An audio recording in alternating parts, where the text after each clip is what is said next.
بسم اللہ الرحمن الرحیم بحمد اللہ تعالیٰ۔ آج پھر ہم اپنے درس قرآن کے سلسلہ میں حاضر ہیں۔ اللہ تعالیٰ کے فضل و احسان سے آج ہم پہلے سپارے کے 11 نمبر رکوع کا آخری حصہ جو ہے اس کو پڑھنے جا رہے ہیں۔ فرمایا بئس ما اشتروا بہ انفسہم ان یکفروا بما انزل اللہ بغیا، اور کتنا ہی برا سودا ہے جو انہوں نے اپنی جانوں کے بدلے میں کیا ہے، اور وہ یہ کہ وہ انکار کرتے ہیں اس کا جو اللہ تعالیٰ نے نازل فرمایا ہے، بغین حسد کرتے ہوئے۔ اور حسد کیا ہے؟ ان ینزل اللہ من فضلہ علی من یشاء من عبادہ، فرمایا کہ یہ تو اللہ کا فضل ہے، وہ اپنے بندوں میں سے جس پر چاہے فرما دے۔ یہ جو بنی اسرائیل تھے، انہوں نے سرکار دو عالم صلی اللہ تعالیٰ علیہ وآلہ وسلم پر ایمان نہ لائے، تو اس کی وجہ یہ تھی کہ ان کا خیال تھا کہ جو آخر الزمان نبی ہیں، جن کی آمد کا انتظار ہو رہا ہے اور پچھلے انبیاء بھی خبریں دیتے رہے ہیں، وہ بنی اسرائیل میں سے آئیں گے۔ لیکن جب وہ آخر الزمان نبی جو ہے وہ بنی اسماعیل میں سے آئے، تو اس سے پھر انہیں حسد ہوا، کہنے لگے کہ یہ ہم اس کو ماننے کے لیے تیار نہیں ہیں، کیونکہ یہ فضیلت یہ ہمارے پاس ہے، یہ کوئی اور حاصل نہیں کر سکتا۔ تو فرمایا کہ یہ حسد کی وجہ سے وہ ایمان نہ لائے، یہ وجہ نہیں ہے کہ وہ رسول اللہ صلی اللہ علیہ وسلم کو پہچان نہ سکے، بلکہ پہچان تو لیا تھا۔ وہ ساری نشانیاں جو اپنی کتابوں میں انہوں نے پڑھ رکھی تھی، ان ساری نشانیوں کو رسول اللہ صلی اللہ علیہ وسلم کی ذات ببرکات میں دیکھ بھی لیا تھا، لیکن ایمان اس وجہ سے نہ لائے کہ یہ بنی اسماعیل میں سے ہیں، بنی اسرائیل میں سے نہیں ہیں، اس حسد کی وجہ سے۔ تو فرمایا بے سمجھ ترو بھی انفسہم ان یکفروا بما انزل اللہ بغیا، کہ کتنا برا سودا جو انہوں نے اپنی جانوں کے بدلے میں کیا ہے، اور سودا خریدا کیا ہے کہ وہ اس کا انکار کرتے ہیں جو اللہ تعالیٰ نے نازل فرمایا ہے، بغین حسد کرتے ہوئے۔ اور یہ ہے کہ فرمایا کہ وہ حسد کرتے ہیں تو کرتے رہیں، یہ تو اللہ کا فضل ہے، اپنے بندوں میں سے جس پر چاہے فرما دے، وہ جس کو چاہے اس منصب کے لیے منتخب فرما لے، وہ کسی کا پابند نہیں ہے۔ فباؤوا بغضب علی غضب، پس وہ مسلسل اللہ کے غضب کا شکار ہو گئے اور مستحق ٹھہرے، کہ اللہ کے غضب پر غضب کا وہ مستحق ہوتے رہے، نافرمانیاں کرتے رہے اور رسول اللہ صلی اللہ علیہ وسلم کا انکار کرتے رہے۔ وَلِلْكَافِرِينَ عذاب مہین، اور کافروں کے لیے اللہ نے رسوا کرنے والا، ذلیل کر دینے والا عذاب تیار کر رکھا ہے۔ تو کافروں کے لیے رسوا کرنے والا عذاب ہے۔ وَإِذَا قِيلَ لَهُمْ آمِنُوا بِمَا أَنزَلَ اللَّهُ قَالُوا نُؤْمِنُ بِمَا أُنزِلَ عَلَيْنَا وَيَكْفُرُونَ بِمَا وَرَاءَهُ، بنی اسرائیل سے جب یہ کہا جاتا کہ تم اس کتاب پر یعنی قرآن مجید پر ایمان لاؤ جو اللہ تعالیٰ نے نازل فرمایا، تو کہنے لگے کہ ہم تو اس پر ایمان لائیں گے جو ہماری طرف نازل کیا گیا ہے، اس کے علاوہ باقی کتابیں جو ہیں ہم ان کا انکار کرتے ہیں، یعنی صرف تورات پر ایمان لائیں گے، باقی کتابوں پر ہم ان کا انکار کریں گے۔ تو اللہ رب العزت نے یہاں فرمایا کہ تم تو اپنی کتابوں پر بھی ایمان نہیں رکھتے، اگر تمہارا اپنی کتابوں پر بھی ایمان ہوتا تو پھر تم پچھلے انبیاء کو کیوں قتل کرتے؟ کیونکہ وہ انبیاء تو تمہاری ہی کتاب کی پیروی کروانے کے لیے تمہارے پاس تشریف لائے تھے، اور تمہیں تمہاری ہی شریعت کی تبلیغ کرتے رہے اور تمہاری کتاب ہی کی تعلیم دیتے رہے، تو پھر بھی تم نے ان کو قتل کر دیا۔ اس کا مطلب یہ ہے کہ تمہارا اپنی کتاب پر بھی ایمان نہیں ہے۔ فرمایا وَإِذَا قِيلَ لَهُمْ آمِنُوا بِمَا أَنزَلَ اللَّهُ، جب ان سے کہا جاتا ہے کہ کہا گیا کہ ایمان لاؤ جو اس پر جو اللہ نے نازل فرمایا ہے، تو قالوا نؤمن بما انزل علینا، تو کہنے لگے کہ ہم اس پر ایمان لائیں گے جو ہماری طرف نازل کیا گیا، ہم پر جو نازل کیا گیا، یعنی ہم تو تورات پر ایمان لائیں گے۔ وَيَكْفُرُونَ بِمَا وَرَاءَهُ، اور جو اس کے علاوہ کتابیں ہم ان کا انکار کرتے ہیں۔ وَهُوَ الْحَقُّ مُصَدِّقًا لِمَا مَعَهُمْ، حالانکہ یہ قرآن سچ ہے، اور اس کی دلیل یہ ہے کہ یہ اس کتاب کی بھی تصدیق کرتا ہے جو ان کے پاس موجود ہے، یعنی تورات کی بھی تصدیق کرتا ہے۔ تو سچ کی یہ علامت ہوتی ہے کہ وہ سچے کی تصدیق کرتا ہے۔ قُلْ فَلِمَا تَقْتُلُونَ أَنْبِيَاءَ اللَّهِ مِنْ قَبْلُ إِن كُنْتُم مُؤْمِنِينَ، پیارے حبیب صلی اللہ علیہ وسلم آپ انہیں فرمائیے کہ اگر تم اپنی ہی کتابوں پر ایمان رکھتے ہو تو فَلِمَا تَقْتُلُونَ أَنْبِيَاءَ اللَّهِ، تو تم نے اللہ کے نبیوں کو قتل کیوں کیا؟ من قبل، اس سے پہلے، ان کنتم مومنین، اگر تم ایمان والے ہو تو۔ وَلَقَدْ جَاءَكُم مُوسَىٰ بِالْبَيِّنَاتِ ثُمَّ اتَّخَذْتُمُ الْعِجْلَ، اب ان کا اپنی کتاب پر ایمان نہیں تھا، اس کی چند مثالیں دی جو ہے وہ مختصر کر کے۔ فرمایا کہ موسیٰ علیہ السلام ان تمہارے پاس آئے واضح نشانیاں لے کر، لیکن کیا ہوا؟ ثم اتخذتم العجل من بعدہ، اس کے بعد بھی تم نے بچڑے کو اپنا معبود بنا لیا تھا۔ حالانکہ تم نے حضرت موسیٰ علیہ السلام کی یہ بہت بڑا معجزہ دیکھا کہ اپنی آنکھوں کے سامنے اپنا دشمن ظالم بادشاہ اور اس کا لشکر اپنی آنکھوں کے سامنے تم نے ڈوبتا ہوا دیکھا۔ اتنی بڑی نشانی کہ اسی سمندر سے اللہ نے تمہیں بچا لیا اور تمہارے دشمن کو اسی سمندر میں غرق کر دیا، لیکن تم پھر بھی جو ہے وہ اس طرح کامل ایمان لے کر نہ آئے، تم نے پھر بھی بچڑے کو خدا بنا لیا۔ تو فرمایا کہ یہ موسیٰ علیہ السلام تمہارے پاس واضح نشانیاں لے کر آئے، لیکن پھر بھی تم نے بچڑے کو خدا بنایا۔ وَأَنْتُمْ ظَالِمُونَ، اور تم تو ہے ہی ظالم، یعنی بدکار، تم ہمیشہ نافرمان رہے ہو۔ وَإِذَا أَخَذْنَا مِيثَاقَكُمْ وَرَفَعْنَا فَوْقَكُمُ الطُّورَ، اور یاد کرو جب ہم نے تمہارے اوپر طور کو بلند کر کے ہم نے تم سے پکا وعدہ لیا تھا، خُذُوا مَا آتَيْنَاكُمْ بِقُوَّةٍ، اور ہم نے تمہیں کہا تھا کہ پکڑ لو اس کتاب کو جو ہم نے تمہیں عطا کر دی ہے مضبوطی کے ساتھ۔ تو کیا ہے؟ وَاسْمَعُوا، اور غور سے سنو۔ تو قالوا، انہوں نے آگے سے کیا کہا؟ سمعنا، زبانوں سے کہا ہاں ہم نے سن لیا، لیکن دل میں کیا کہنے لگے؟ وَعَصَيْنَا، اور ہم نے اس کی نافرمانی کی۔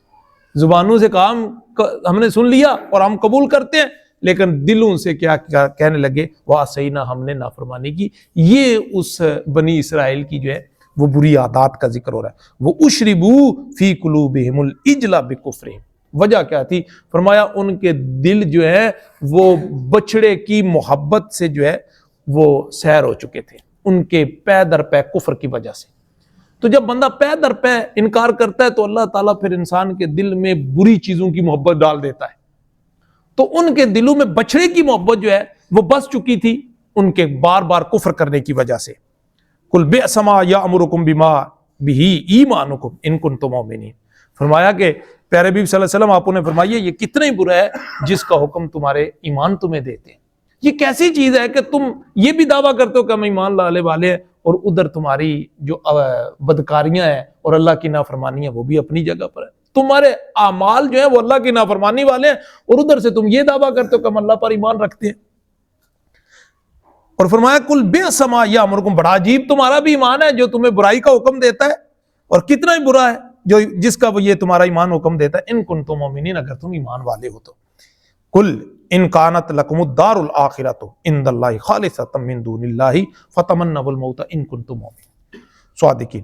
یہ یہودیوں کا ایک عقیدہ تھا، وہ کہتے تھے کہ آخرت صرف ہمارے لیے، ہم جیسے بھی ہیں، ہم جیسی زندگی بھی گزارے، ہمارا عقیدہ جیسا بھی ہو، ہمارے اعمال جیسے بھی ہو، آخرت ہمارے لیے سجائی گئی ہے، اور جنت جو ہے وہ ہمارے لیے دلہن بنا دی گئی ہے، سجا سنوار دی گئی ہے، ہم نہیں جنت میں جانا ہے، باقی کوئی بھی جنت میں نہیں جائے گا۔ تو اللہ رب العزت نے ان کے اس دعوے کا بڑے خوبصورت انداز میں رد کیا، کہا اگر آخرت کی ساری نعمتیں تمہارے لیے تمہارا انتظار کر رہی ہیں تو پھر ذرا موت کی تمنا کرو تاکہ تم اس جنجل سے جان چھوٹے، یہ دنیا کے جنجیڑے ان سے تمہاری جان چھوٹے اور جا کر جنت کے مزے لو۔ اگر تم سچے ہو تو پھر موت کی تمنا کرو۔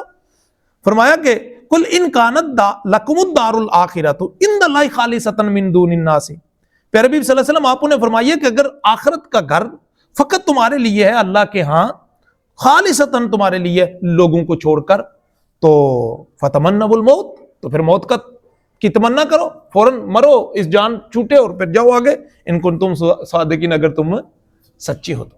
اب یہ انہیں کہا جا رہا ہے اگر سچے ہو تو پھر موت کی تمنا کرو۔ آگے اللہ رب العزت نے خود پیش گوئی بھی فرما دی، خود ہی آگے کیا فرمایا؟ فرمایا وَلَن يَتَمَنَّوْهُ أَبَدًا، یہ کبھی بھی موت کی تمنا نہیں کریں گے۔ بڑا آسان نہیں تھا قرآن کو جھٹلا دینا، اللہ کو جھٹلا دینا اور اسلام کے نظام کو جھٹلا دینا۔ یہودی فوراً موت کی تمنا کرتے اور قرآن کا یہ دعویٰ کیا ہو جاتا؟ جھوٹا ثابت ہوتا، اور کہتے دیکھیں جی قرآن کہہ رہا ہے یہ موت کی تمنا نہیں کرتے، ہم تو موت کی تمنا کر رہے ہیں۔ بڑا آسان تھا قرآن کو جھٹلانا اور اس کی پیشین گوئی کو جھٹلا دینا، بڑا آسان تھا، لیکن قربان جائیں تب بھی کوئی یہودی موت کی تمنا نہیں کر سکا، اور آج بھی کوئی نہیں کر سکا۔ آج تک کوئی یہودی اس چیلنج کو قبول نہیں کر سکا۔ رسول اللہ صلی اللہ علیہ وسلم نے ارشاد فرمایا، حضور نے فرمایا اگر اس وقت یہودی موت کی تمنا کرتے تو روئے زمین پر ایک بھی یہودی باقی نہ رہتا، سارے موت کی نیند سلا دیے جاتے۔ فرمایا لن یتمنوہ ابدا بما قدمت، اور وہ کبھی بھی موت کی تمنا نہیں کریں گے. اس کی وجہ بھی بیان کر دی, بما قدمت ایدیہم, کیونکہ انہیں پتہ جو کچھ انہوں نے کرتوت کی ہے, انہیں پتہ کہ ان کرتوتوں کی جو اس پہ جو نتیجہ نکلنے والا ہے وہ اچھا نہیں ہے, جو ان کے عمل ہیں, جو ان کے کرتوت ہیں. آج اسرائیل کے یہودی جو کچھ کر رہے ہیں, انہیں پتہ نہیں ہے کہ ہم دودھ پیتے بچوں کو بھی قتل کر رہے ہیں, عورتوں کو بھی قتل کر رہے ہیں, اور ہم جو ہے وہ ظلم کی انتہا کیے ہوئے ہیں. بھلا ظلم کی انتہا کرنے کے بعد اللہ کی جناب سے خیر کی امید تو نہیں کی جا سکتی. تو اس وجہ سے فرمایا کہ انہیں پتہ ہے کہ انہوں نے آگے کیا بھیج رکھا ہے. واللہ علیم بالظالمین, اور اللہ تعالیٰ ظالموں کو خوب جاننے والا ہے. وَلَا تَجِدَنَّهُمْ أَحْرَصَ النَّاسِ عَلَىٰ حَيَاتٍ, اور پھر یہودیوں کے بارے میں قیامت تک ایک وضاحت فرما دی. فرمایا آپ جو ہے ان یہودیوں کو موت کا بڑا لالچی پائیں گے, موت کی بڑی یہ جو ہے نا زندگی کا لالچی پائیں گے, زندگی کی یہ بڑی خریز رکھتے ہیں کہ ہمیں موت نہ آئے اور زندگی ہماری لمبی سے لمبی ہوتی چلی جائے. وَلَا تَجِدَنَّهُمْ أَحْرَصَ النَّاسِ عَلَىٰ حَيَاتٍ, یہ زندگی کے حریص ہوتے ہیں, زندگی کے لالچی ہوتے ہیں اور زندگی کی بڑی تمنا کرتے ہیں. وَمِنَ الَّذِينَ أَشْرَكُوا, اور پھر اگلی وضاحت بھی فرما دی. فرمایا جو مشرک لوگ ہیں نا, ہندو کافر, ان سے بھی زیادہ یہ زندگی کے حریص ہیں. وہ بھی اتنی زندگی کی تمنا نہیں کرتے جتنے یہ زندگی کی تمنا کرتے ہیں. اور فرمایا یود احدہم لو یعمر الف سنہ, اور ان میں سے ہر ایک یہ چاہتا ہے کہ کاش اس کی عمر 1000 سال ہو جائے, 1000 سال وہ جیے اور اس زندگی کے مزے لے. وما هو بمزحزحه من العذاب ان یعمر, فرمایا اگر ایسا ہے نہیں 1000 سال کسی کو زندگی نہیں ملے گی, اگر وہ اتنا سال جی بھی لیں تو کوئی چیز انہیں اللہ کے عذاب سے نہیں بچا سکتی. ان کا 1000 سال تک جینا بھی انہیں اللہ کے عذاب سے نہیں بچا سکتی. واللہ بصیر بما یعملون, اور جو کچھ وہ کرتے ہیں اللہ اس کو دیکھ رہا ہے. دعا اللہ تعالیٰ میں سمجھنے کی اور عمل کرنے کی توفیق عطا فرمائے. ما علی الا البلاغ. الحمدللہ رب العالمین والصلاة والسلام علی سید الانبیاء والمرسلین. الہ العالمین ہمارے اس سلسلے کو اپنی بارگاہ میں قبول و منظور فرما.